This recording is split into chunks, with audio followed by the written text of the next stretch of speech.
गणेशोत्सव अवघ्या काही दिवसांवर आला असून मुंबई पुणे परिसरातून कोकणात जाणाऱ्या चाकरमान्यांचा ओघ वाढू लागलाय।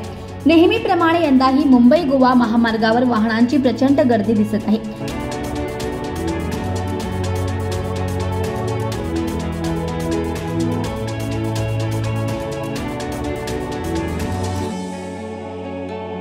आज सकाळपासूनच हजारोंच्या संख्येने मुंबईकर गणेश भक्त आपल्या गाड्यांवर सामान बांधून गणपती बाप्पांच्या मूर्तींसह कोकणाकडे निघाल्याचे चित्र समोर आले। महामार्गावरील बहुतांश मार्ग फुल झालेत। वाहनांची लांबलचक रांग लागल्याने काही ठिकाणी प्रवासाचा वेग कासव गतीने आहे। साधारणतः 1 तासाचा प्रवास 5 ते 6 तासात पूर्ण होत असल्याचे चित्र काही ठिकाणी पाहायला मिळते। या वाढत्या वाहनांच्या संख्येमुळे रायगड जिल्ह्यातील वाहतूक पोलीस प्रशासनावर मोठी जबाबदारी आली। महामार्गावरील वाहतूक सुरळीत ठेवण्यासाठी रायगड पोलिसांनी कंबर कसली असून विविध ठिकाणी अधिकारी आणि कर्मचारी तैनात केले गेलेत।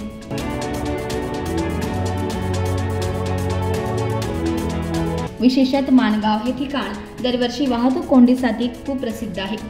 गणेशोत्सवाच्या काळात हजारो गाड्या येथे एकत्र येत असल्यानं मोठ्या प्रमाणात वाहतूक कोंडी होती। मात्र यंदा माणगाव पोलिसांनी आगाऊ नियोजन करून मोठा बंदोबस्त उभारलाय। यासाठी 15 पोलीस अधिकारी, 120 कर्मचारी, 30 ट्रॅफिक पोलीस, 30 होमगार्ड तसेच 30 आपत्ती मित्र अशी मोठी फौज माणगावमध्ये तैनात करण्यात आले। माणगाव पोलीस आणि रायगड जिल्हा पोलीस दलाची संपूर्ण तयारी झालेली आहे। आपण आमच्या आदरणीय SP मॅडम यांच्या नेतृत्वाखाली संपूर्ण बंदोबस्ताचं नियोजन अतिशय उत्तम प्रकारे केलेलं आहे। संपूर्ण महामार्गावरती जे गणेश भक्त इकडनं तळ कोकणामध्ये प्रवास करणार आहेत त्यांच्यासाठी 10 सुविधा केंद्रांची या ठिकाणी उभारण्यात आलेले आहेत की त्या ठिकाणी त्यांना चहा पाण्याची व्यवस्था, वॉशरूमची व्यवस्था, वैद्यकीय फर्स्ट एडची व्यवस्था या ठिकाणी करण्यात आलेली आहे।